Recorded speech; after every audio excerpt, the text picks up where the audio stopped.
Hello everyone, welcome back to my channel. If you're new here, hi, my name is Paulina, and today I'm going to take you through my planning systems this last quarter of 2023. I have two types of books. I have my on-the-go planners and my archival books. Let's go ahead and get started with my on-the-go planners. This is the 𝒕𝒉𝒊𝒔 2024 A6 cover, and in here I have my Sarasa clip in 0.3 black, and this is my pen right now, and this is very reliable and it's actually writes very well. And then I also have this ruler from Midori that has stencils in it should I need to use that, or should I want to use that. This red notebook is a Moleskine, and that is my work planner, so I'm just going to go ahead and blur it out. But this other one is a DayFree. You might have recognized that this is not a recent DayFree. This is the 2022 one, and I will be using this for the rest of the year because I still have quite a lot of pages in it that I haven't used. I originally struggled to use this notebook, but now I decided to go ahead and get an everyday journal. So this is an everyday bullet journal with a lot of modifications. However, most of this is actually free flowing, so I just write what I want on the space that I have, and should I need more space, I'll just move on to the next one. And this is of course task based instead of just being time based, which is usually in my Moleskine 2023 to 2024 work planner. However, generally, I will put down in the prominent space the date of the day when I'm doing the log, and of course the focus of the day, so that when I start my day, I could just refer to that top part, which tells me the different tasks that I need to do for that day. Sometimes, though not all the time, I have a timed daily log. And here, it's not following any timestamp. I just write down the time when I have started something or something has started for me. For example, I woke up and I had coffee, and that's at 9:30. And I have sometimes tasks underneath that.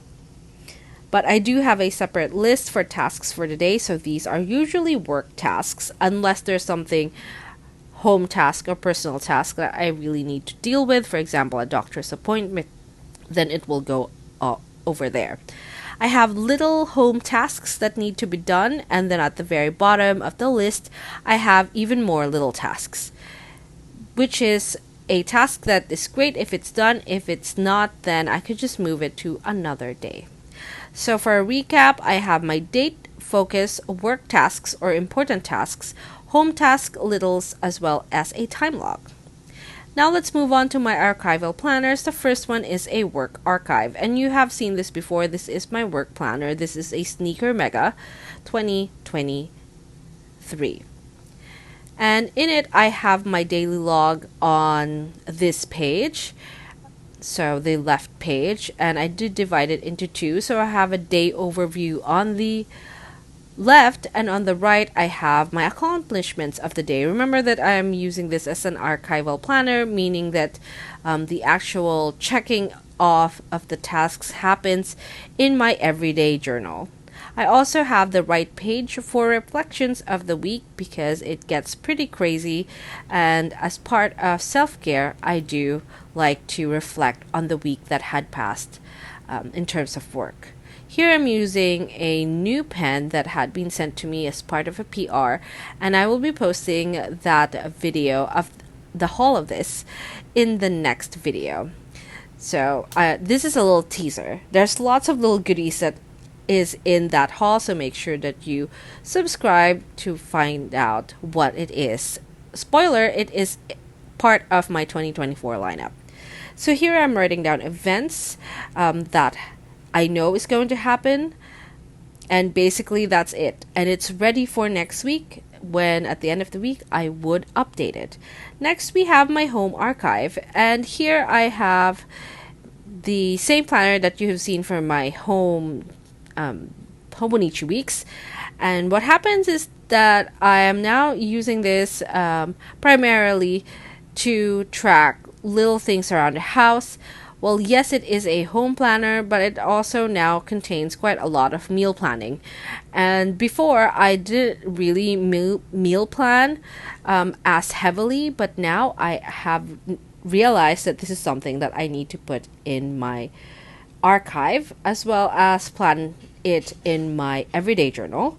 And I also keep track of grocery and supplies restock for when I would need to, or so I can find out how long stocks would last.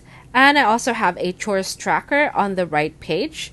And this is a short list of chores. Usually this is all about cleaning, but if you have other chores, this is where you can put it as well.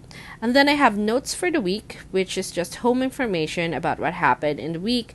For example, I'm using a new detergent. What happened about that detergent? Did I like it? And things like that. Did it work? So here I'm setting up the next week using the same pen that I showed you earlier. And this is what I use for my meal records. So this is a stamp from Hobonichi. I forgot who made this stamp, but you can buy it now in their store. Should you be purchasing another haul from Hobonichi, and this is a little difficult to use, but since I'm not being very concerned, I'm not really concerned with the placement of the stamp, then it doesn't really matter to me if it's aligned with anything. And then now I'm setting up a chores tracker. Now generally it will look the same week after week because I live in a house that is quite small, and there's really not a lot of variation in terms of the chores that I need to do. And I also have notes for the week at the bottom. Sometimes I would add to this, but right now this week, my next week is going to be very busy in terms of work, so I'm not going to load up on chores for home things for next week. And now that is done, let's move on to the last book. And this is the personal archive. And this is the Hobonichi Weeks silver leather silver white. I think that's what it's called. I've forgotten. I haven't shown you this in a while because this has been like a diary, like a sort of journal. But I wanted to show you a little bit of my self-care things that I'm tracking. First, I have a sleep tracker, and I have used this type of sleep tracker before, but this is the one that really stuck. I mean, I've been using it for several layouts, so this is something that I like to do. And then I have a checklist. Well, not a checklist, but a tracker, a self-care or a personal tracker. That might be a better word for it. At the very top of the list, I have emotions, so happy, sad, stressed, and after that, I'm going to write tired. And a lot of the times I will check more than one emotion, quote unquote, and underneath that I have my self-care things such as vitamins, which is very important, and I have workout as well. And sometimes I would write down skincare, like an extended skincare here, but this week I'm just going to write skincare as well as washing of the hair. I don't often skip hair wash days, but sometimes I like to do that just to give my hair a bit of a rest if it's feeling a little dry. And then I have my activities checklist. If I did focus hours, that is just writing usually. So focus hours is different from other work hours because it's a little special. Then I have play, and if I'm watching anything, if I'm reading, and if I'm spending time with my husband maybe. And then I have also YouTube for now because I have not separated YouTube. Well, I do have notes on YouTube, but not really have a big I have a notebook for it. I have a Hobonichi Weeks for it, but I can't be bothered right now, or most of the time.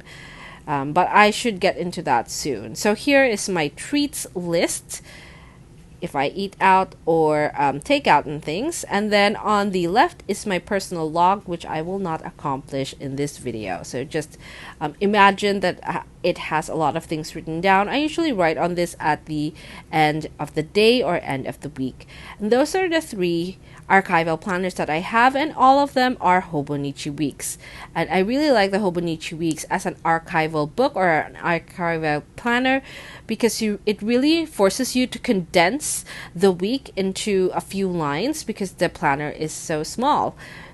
And I think that is a good way to make sure that you reflect thoroughly about the week so that you can write down a good summary of it. And that is it for us today. Thank you so much for watching, guys. If you like this video, please give it a thumbs up. If you want some more planning videos, please subscribe to my channel, and I'll see you in the next video.